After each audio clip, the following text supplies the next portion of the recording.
तो हेलो बच्चों, आज की इस वीडियो में हम लोग पीएच मान पढ़ने वाले हैं। यह वीडियो उन बच्चों के लिए सबसे ज़्यादा महत्वपूर्ण साबित होगी जो बच्चे वनडे एग्ज़ाम की तैयारी कर रहे हैं। प्यारे बच्चों, यहाँ से आपके जो वनडे एग्ज़ाम जैसे UP police, Bihar police, railway, MTS, इन सभी एग्ज़ामों में कम से कम यहाँ से 2 से 3 क्वेश्चन पूछे जाते हैं। तो प्यारे बच्चों, वीडियो शुरू करने से पहले यदि आप हमारे यूट्यूब चैनल पर नए आए होंगे तो चैनल को सब्सक्राइब कर लीजिए। वीडियो पूरा देखिए। वीडियो यदि आपको पसंद आती है तो वीडियो को लाइक करिए और साथ ही साथ चैनल को सब्सक्राइब करना न भूलिएगा। तो चलिए बिना किसी देरी के आज की वीडियो को शुरू करते हैं। तो प्यारे बच्चों, यहाँ पर हम लोग सबसे पहले देखेंगे कि जो ये पीएच मान है ना, पीएच का पूरा नाम होता क्या है। तो इसका प्यारे बच्चों पूरा नाम होता है पावर ऑफ हाइड्रोजन। ठीक है, ये स्मॉल पी है और कैपिटल एच है। ठीक है, तो इस पीएच नाम यानी जो पीएच मान हम लोग निकाल रहे हैं, इस पीएच का पूरा नाम क्या होता है? Power of hydrogen. ठीक है, ये आपको ध्यान रखना है। एग्जाम में पूछा जा सकता है कि पीएच का फुल फॉर्म बताइए, तो पावर ऑफ हाइड्रोजन होता है। ठीक है, ये ध्यान रखना है।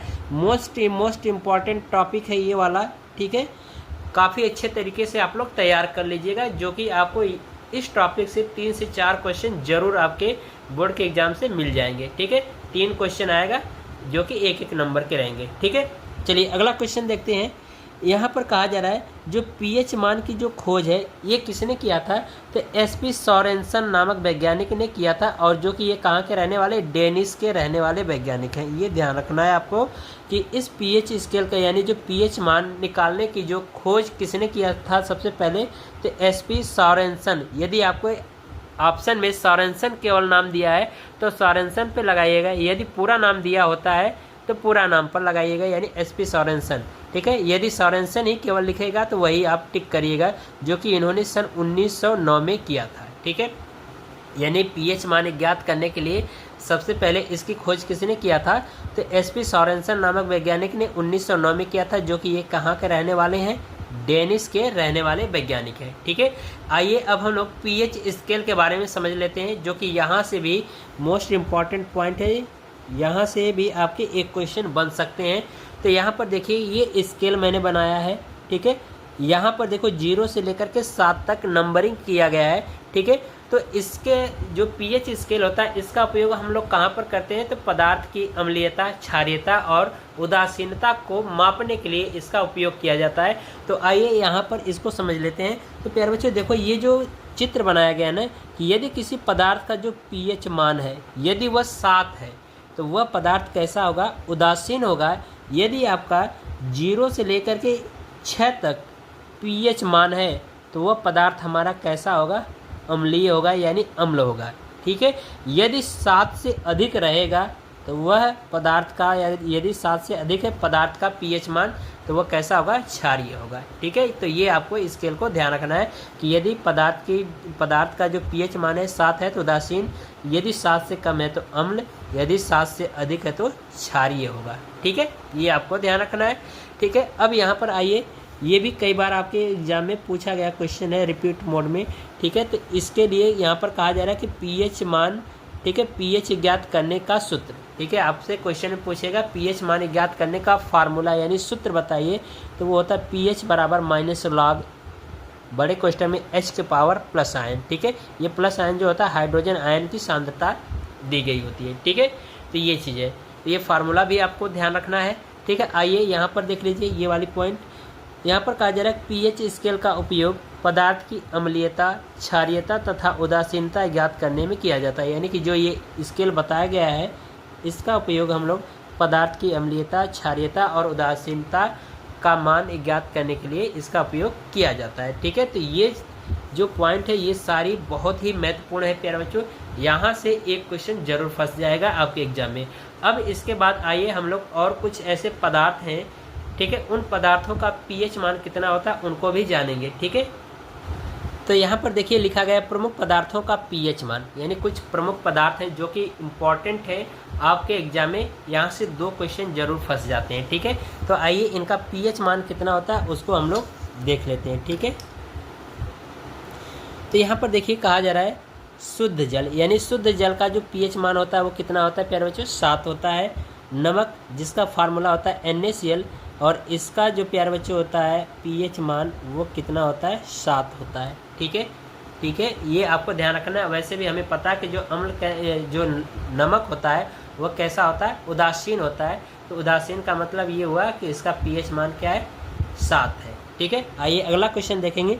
लार यानी कि हमारे जो मुख में लार बनती है जिसको सलाइवा के नाम से भी जानते हैं, तो इसका पीएच मान क्या होता है, 7.4। यानी कि ये 7 से अधिक हो गया तो इसका मतलब ये लार का जो पीएच मान कैसा है, क्षारीय है। तो इसका मतलब कि इस लार का जो पीएच मान कितना है, 7.4।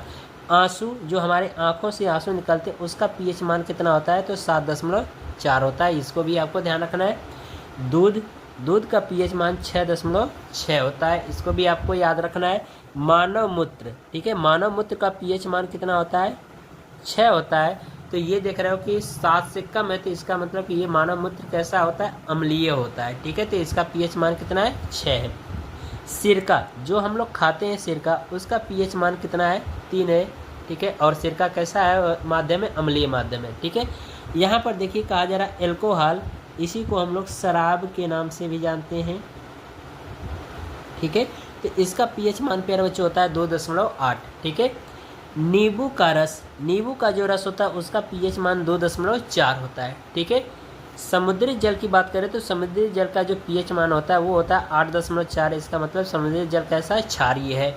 ठीक है, अब इसके बाद रक्त, यानी जिसको हम लोग इंग्लिश में ब्लड नाम से जानते हैं, तो रक्त का जो पीएच मान होता है वो 7.4 होता है। ठीक है, ये आपको ध्यान रखना है, ये इम्पॉर्टेंट है, एग्जाम में पूछा जाता है कि रक्त का पीएच मान। ठीक है, और यहाँ से सिरका का भी पूछा जाता है। ठीक है, चलिए आगे देखिए।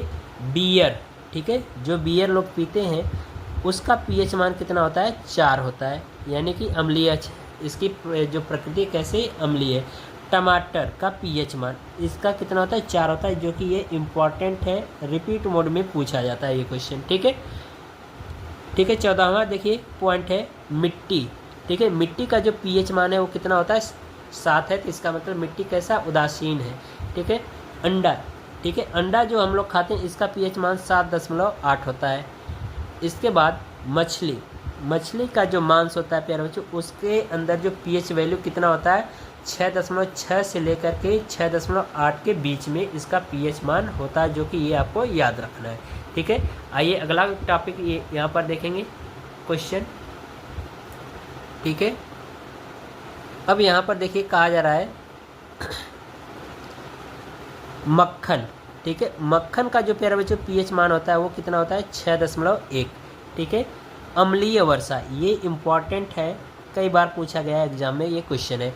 तो अम्लीय जो वर्षा है यानी एसिड रेन जिसको इंग्लिश में कहते हैं, इसका जो पीएच मान प्यारे बच्चों होता है 5.0 से लेकर के 6.6 तक होता है, ये आपको ध्यान रखना है। सेब, सेब यानी जो हम लोग खाते हैं उसका पीएच मान कितना होता है, 3 होता है। अचार, ठीक है, अचार का पीएच मान 3.5 से लेकर के 3.9 तक होता है। ठीक है, ये आपको ध्यान रखना है। केला, जो केला खाते हैं केला का जो पीएच मान होता है 4.5 से 5.2 तक होता है। ठीक है, मांस यानी कि जो हम लोग मांस खाते हैं, ठीक है, उस मांस का पीएच मान कितना, 5.4 से लेकर 6.2 तक होता है। ठीक है, रोटी इम्पॉर्टेंट है प्यारे बच्चों, ये कई बार आपके रिपीट मोड में क्वेश्चन पूछा गया है कि रोटी का पीएच मान होता है, तो रोटी का पीएच मान प्यारे बच्चों 5.3 से लेकर के 5.8 तक होता है। ठीक है, ये आपको ध्यान रखना है। पनीर का देखेंगे तो पनीर का प्यारे बच्चों जो पीएच मान होता है वो होता है आपका 5.9 होता है। ठीक है, अब इसके बाद यहाँ पर आगे देखिए अमोनिया, ठीक है, जिसका सूत्र होता है प्यारे बच्चे NH3, तो ये भी आपको सूत्र का भी ध्यान रखना होगा, पूछा जा सकता है कि अमोनिया का सूत्र होता है तो NH3, जो कि इसका पीएच वैल्यू कितना है, 11 है। शैम्पू यानी जो इसका उपयोग हम लोग नहाने में करते हैं उस शैम्पू का पीएच मान कितना होता है, तो 7 से लेकर के 10 के बीच, इसका मतलब कि क्षारीय है प्यारे बच्चों, तो ये ध्यान रखिएगा, ये कहीं ना कहीं हमारे बाल को हानि पहुंचाता है, क्षारीय है तो हानि जरूर पहुंचाएगा। ठीक है, इसके बाद है पसीना, जो हमारी शरीर से पसीना निकलता है उसका पीएच मान कितना होता है, 4.5 होता है। ठीक है, ये आपको ध्यान रखना है। फिर इसके बाद पित्त यानी जो पित्त रस है, उस पित्त रस का जो पीएच मान है वो कितना होता है, 7.5 से लेकर के 8.8। चूना जल यानी कि जो चूना जल होता है उसका पीएच मान 11 होता है। ठीक है, और जो हम लोग दही खाते हैं इसका पीएच मान 6 से कम होता है। ठीक है, तो इस तरह से 30 क्वेश्चन मैंने प्यारे बच्चों सबका पीएच मान बताया। इन सभी को आप तैयार कर लीजिएगा। कम से कम यहाँ से 3 से 4 क्वेश्चन आपके एग्जाम में मिल जाएंगे। तो प्यारे बच्चों आशा करते हैं आप सभी को ये वीडियो हमारी पसंद आई होगी। तो वीडियो यदि आपको पसंद आई हो तो वीडियो को लाइक करिए और साथ ही साथ चैनल को सब्सक्राइब भी करिए। मिलते हैं अगली वीडियो में, तब तक के लिए गुड बाय, थैंक यू, जय हिंद।